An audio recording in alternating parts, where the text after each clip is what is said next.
Hello guys, and welcome to a new Steel Division 2 video today by me, Vulcan.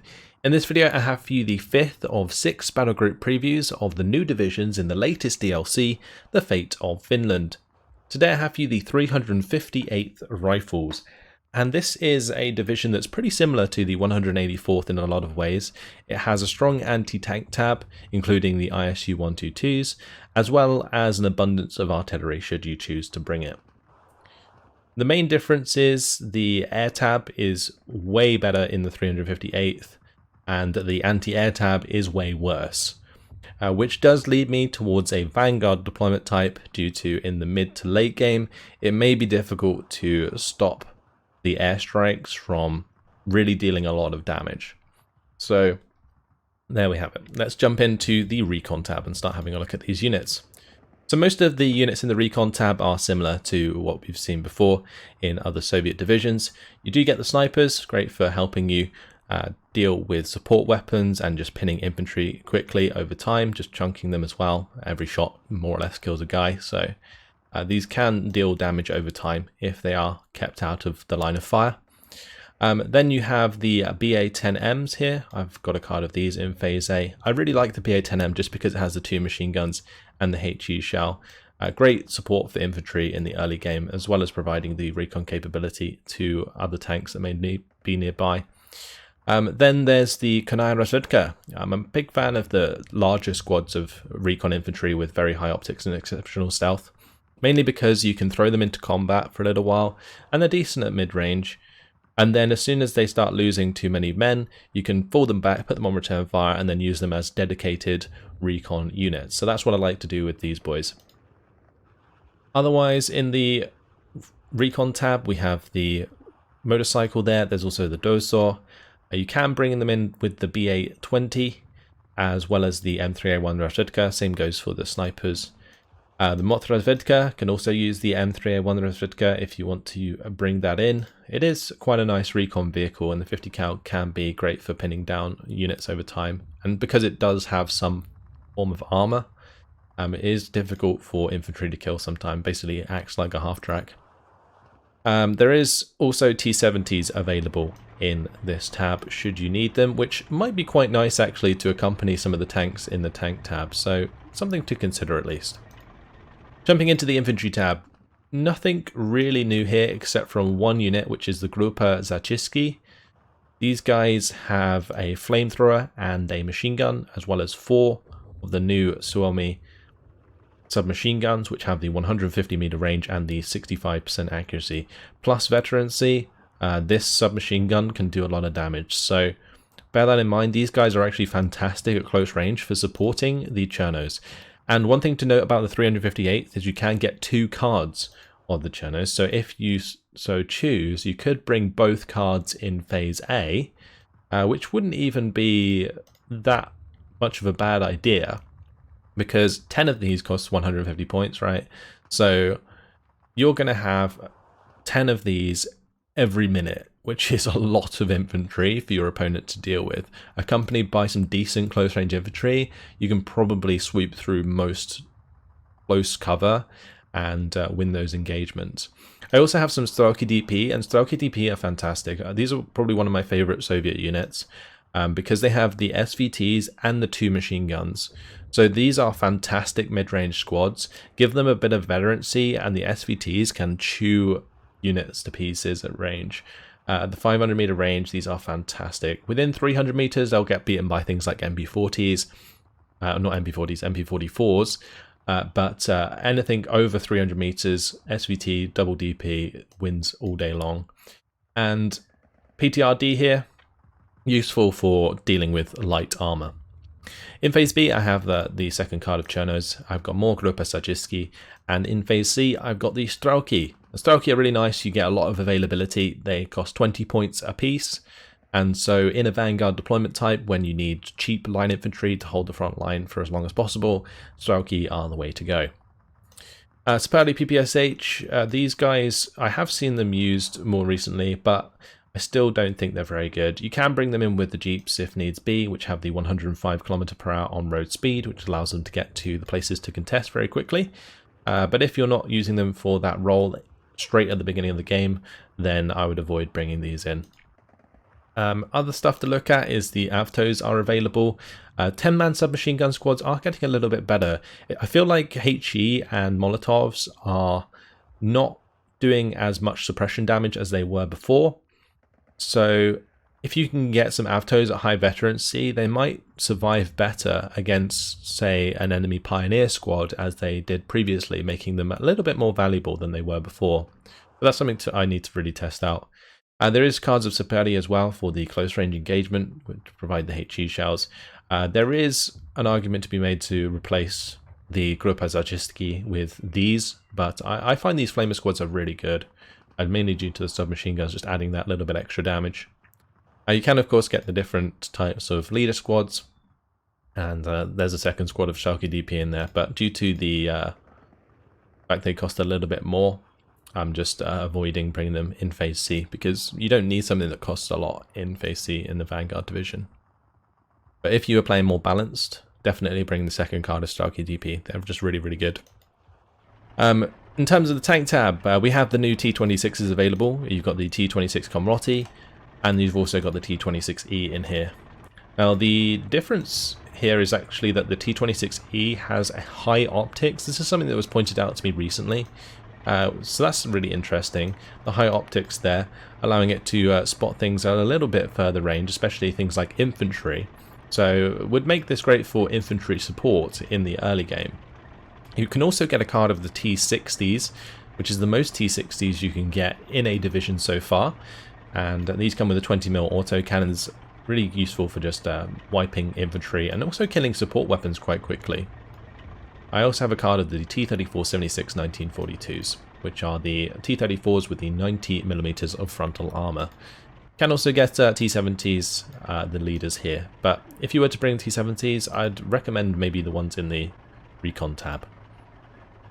Right, let's move on to the support tab. Nothing too much new to see here. The infantry guns I have in Phase A, I've got 2 cards of supply.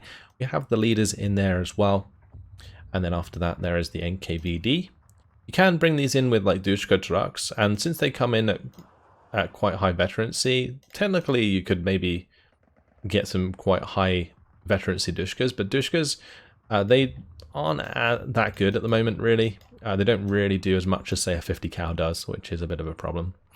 Either way, there is access to the small 50mm mortars if you want to use those. And there's also 2 sets of Maxim squads. Now Maxims apparently have been buffed, so they're better than they once were. They're no longer throwing wet noodles at people. They might actually kill something. So maybe worth a try if you want some more support units in your army.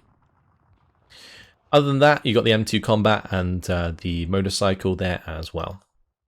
Jumping into the anti-tank tab, this is where things start to get a bit more exciting for the 358th. You have the standard 45mm, of course. You've got a card of the ZIS-3s in Phase A. It's tempting to maybe move the ZIS-2s to Phase A as well, just so that I have that to provide cover in heavy cover, like have them basically hidden to kill things like tigers and panthers and stuff that might turn up. But I do have the new ISU 122S in Phase A. The difference is that it has basically a different gun to the 122. It has 5% extra accuracy and 1 more rate of fire. So with extra veterancy, that actually makes a big difference, especially in terms of accuracy, because the base accuracy is already higher and you're getting a percentage increase. So yeah, in terms of the model, the gun obviously just looks different and you have a muzzle brake on the end. But yeah, very cool unit there to accompany my troops in Phase A. I've got the ZIS-2s in Phase B currently and the ISU 122s, which does have a new camo in Phase B, so that looks cool. You can also get access to the PTRS squads. These can be brought in with the Adushka trucks if needs be, but you'd have to probably upvet them to make that happen to probably 2-star veterancy, which is tempting if you needed more sort of AT rifles to take care of light vehicles in the early game. I feel like I said previously that PTRS squads and PTRD squads will become less used because of the changes to the critical system. But honestly, due to the amount of light vehicles that this DLC has added, PTRS squads may just maintain the same sort of use as they did before. Either way, jumping over to the anti-air tab, really not much to see here, and this is the main reason that I've gone for Vanguard deployment type. The Maxim 4Ms may as well not even be there when they're on the field, unless you have like a lot of them stacked in the same place and the enemy aircraft gets really close. These won't do anything. Same deal really with the M17. These don't really do too much damage to aircraft, but in the early game they will be able to force back the annoying fighter bombers and strafing aircraft and prevent them from just kind of constantly hitting your lines. So there's that. Jumping over to artillery. The artillery tab is actually pretty awesome in the 358th. There's a lot of stuff to choose from. I have a Katyusha in Phase A. This is just to pin specific areas that I might want to push. Can be good sometimes, but we've seen pro players try and do it and to not great effect. But yeah, I still believe that the Katyusha can be useful in Phase A. I've also got a card of the 122mm howitzers. These actually have been changed, so they no longer have heat shells, they only have AP shells. So they actually lose penetration at range, which makes them less effective as AT as they used to be, which is a real shame, because they were, for some divisions, the only way to reliably kill something with a lot of front armor like a Panther or a Tiger. So yeah, they're not as good as what they once were. But now what you need to do is kind of allow the enemy tank to get closer. You can no longer just like snipe those units from range. You still have a lot of penetration, potentially even more penetration actually, because within 1,000 meters, your penetration is actually going to be going up to a certain amount. So you'll actually have more penetration at closer ranges, but you're just going to have to wait for that opportunity and keep it on return fire until then if you plan to use it as AT. I do have the new Morser in Phase A. Look at this. This is a 210mm artillery piece. It doesn't have 10 round per minute rate of fire. Don't worry, guys. This is something that I've seen so many people mention, the 10 round per minute rate of fire, but that is just for smoke. The HE shells, they fire at 4 round per minute rate of fire, but still, this being a 210mm artillery piece with 10.5 damage, makes this very, very strong indeed. And you can get 4 of them in Phase C if you wanted to, as well as 2 cards of the ML20 152mm. So in theory, you could have 8 of the 152mm and 4 of the Morsers, making this an incredible late game artillery division potentially. But without the anti-air to stop bombers from just flying through and bombing your artillery, you're going to be having a hard time. Of course, there are fighters available in the air tab, but I haven't really opted to take too many, but I probably should. Either way, I've set this up for the early game, so fighters aren't so much of an issue.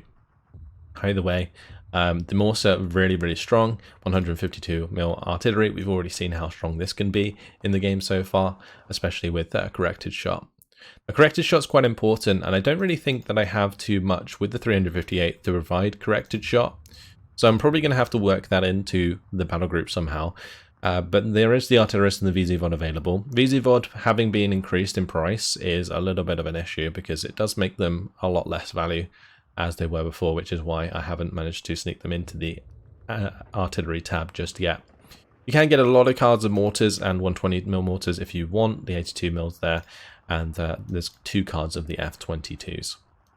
Now, jumping into the air tab, we have the Yak 7Bs, and you can bring these in a bunch of variants. You've got the rocket variant, HE light rocket variant, which is the Yak 7B here with the 6 frag rockets, and there's also the Yak 7B with the 82mm HE SAP rockets, which is an anti-tank sort of fighter bomber, and you also have the standard Yak 7 variant, which is just the standard fighter. So in the early game, I've got basically these to provide my air cover.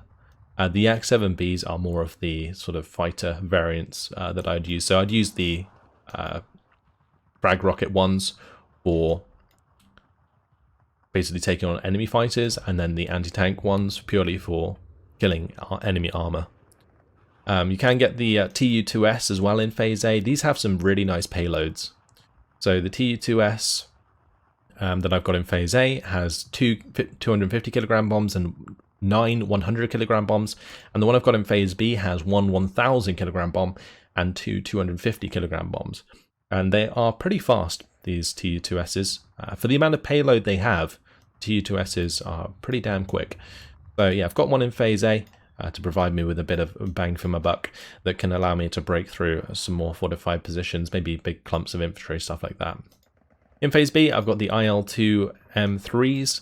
If you turn off the bombs, you can use these to strafe with the 20mm before you find a target with the 4 100 kilogram bombs, but that's going to be enough to get through like AT weapons and stuff like that. So you can probably one-shot most AT weapons with 4 100 kilogram bombs. Alright, jumping into the other aircraft we've got access to, you do have the recon aircraft available. There's also the IL-2 M3 with the cluster HE available, but I would recommend to stay away from these at all costs. These cluster HE are terrible. They really are. So bear that in mind. You can also get the P-39 Cobras as well. There is the new ace here, Vulcan. Yeah, Cobras are nice.